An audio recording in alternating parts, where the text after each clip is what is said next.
En la tranquila noche del 9 de junio de 1912, una oscuridad mucho más profunda que la noche misma se cernía sobre Villisca, Iowa, una pequeña y apacible ciudad donde la vida transcurría sin sobresaltos. Nadie, absolutamente nadie, podía imaginar que esa noche se convertiría en el prólogo de una pesadilla que marcaría a la nación para siempre. La familia Moore, una familia querida y respetada formada por Josiah Serra y sus 4 hijos, Herman, Catherine, Boyd y Paul, junto a 2 amigas de los niños, Lena e Ina Stillinger, que se habían quedado a dormir, se acostaron sin saber que nunca volverían a despertar. A la mañana siguiente, un vecino notó que la casa de los Moore permanecía extrañamente silenciosa. La puerta estaba cerrada pero sin llave. Preocupado, llamó a la puerta, no hubo respuesta. Al entrar, lo que encontró fue una escena de horror indescriptible. Los 8 cuerpos yacían en sus camas, brutalmente asesinados. El arma del crimen, un hacha que pertenecía al propio Josiah Moore, fue encontrada en la escena, cubierta de sangre, apoyada contra una pared. Cada víctima había sido golpeada en la cabeza con una ferocidad inimaginable. Un detalle escalofriante se añadió al horror: los espejos y ventanas de la casa habían sido cubiertos con telas. El asesino se había movido con un sigilo macabro sin despertar a nadie mientras cometía sus atroces actos. La noticia se esparció como un reguero de pólvora. El pánico y la incredulidad se apoderaron de Villisca. Los vecinos que, hasta ayer, se saludaban cordialmente en la calle, ahora se miraban con sospecha. ¿Quién podría haber hecho algo así? ¿Un extraño que pasó por el pueblo? O, peor aún, alguien que conocían, un vecino, un amigo. La policía local, superada por la magnitud del crimen, llegó a la escena. Desafortunadamente, en aquella época, los procedimientos forenses eran rudimentarios. La escena del crimen fue contaminada casi de inmediato por cientos de curiosos que entraban y salían de la casa, tocando objetos y borrando posibles pruebas, sin testigos, sin un motivo claro y con un arma que no ofrecía pistas sobre su portador. El caso de los asesinatos del hacha de Villisca se convirtió en un laberinto de miedo y confusión desde el primer día. El asesino parecía haberse desvanecido en el aire. La investigación oficial comenzó de inmediato, pero estuvo plagada de errores y frustración. La policía interrogó a docenas de personas, siguiendo cada rumor y cada pista, por insignificante que pareciera. Rápidamente, surgieron varios sospechosos. Uno de los primeros fue Frank Evan Jones, un prominente senador estatal y competidor comercial de Josiah Moore.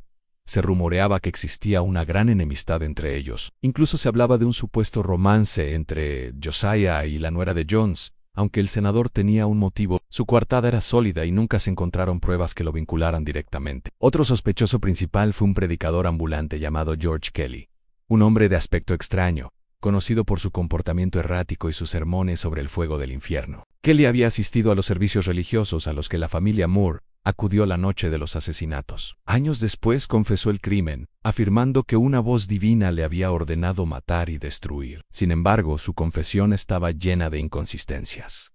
Fue juzgado 2 veces. En el primer juicio, el jurado no pudo llegar a un veredicto. En el segundo, fue absuelto. Su confesión fue vista como el desvarío de un hombre mentalmente inestable, no como la admisión de un asesino calculador. La lista de sospechosos no terminaba ahí. Se investigó a un hombre llamado William Mansfield, quien algunos creían era un asesino a sueldo contratado por el senador Jones. Mansfield era sospechoso de cometer crímenes similares en otros estados con la misma arma.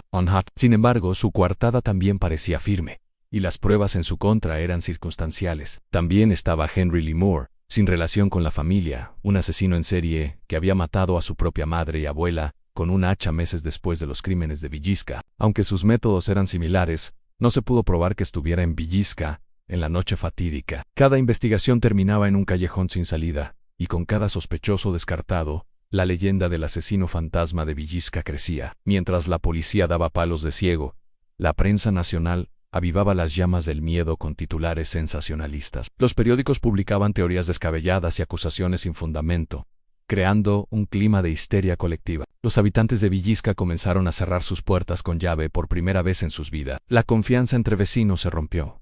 Cualquiera podía ser el culpable. La paranoia se instaló en el corazón de la comunidad. Los niños tenían pesadillas con el hombre del hacha, y los adultos dormían con armas al alcance de la mano. La ciudad, antes un remanso de paz, se había convertido en una prisión de miedo. La falta de respuestas por parte de las autoridades solo aumentaba la angustia. Villisca estaba herida, y la cicatriz de esa noche parecía que nunca sanaría. Con el paso de los años, el caso se enfrió. Las pistas se desvanecieron, y los recuerdos se volvieron borrosos. Los sospechosos murieron o se mudaron, llevándose sus secretos con ellos. Los asesinatos del hacha de Villisca se convirtieron en uno de los grandes misterios sin resolver de la historia criminal de Estados Unidos. Pero la historia no murió. Se transformó en una leyenda, un cuento de terror contado en voz baja alrededor de las fogatas. El crimen era tan brutal y el misterio tan profundo que capturó la imaginación del público. Investigadores aficionados, historiadores y criminólogos han estudiado el caso durante décadas, formulando nuevas teorías. Algunos creen que el asesino fue un transeúnte, un psicópata errante que pasó por Villisca esa noche y nunca más fue visto. Otros insisten en que el culpable era alguien local, una persona que conocía a la familia y su rutina, lo que explicaría cómo pudo entrar y salir de la casa sin ser detectado. Se han realizado análisis modernos de las pocas pruebas que quedan, pero sin el ADN o las huellas dactilares concluyentes que hoy serían cruciales. La verdad sigue siendo confusa. La casa donde ocurrió la masacre, en el número 508 de East Second Street, sigue en pie. Lejos de ser olvidada, se ha convertido en un lugar de peregrinación para los fascinados por el misterio y lo paranormal. La casa ha sido restaurada para que luzca exactamente como en 1912 y está abierta a visitas guiadas e incluso a estancias nocturnas para los más valientes. Visitantes y cazadores de fantasmas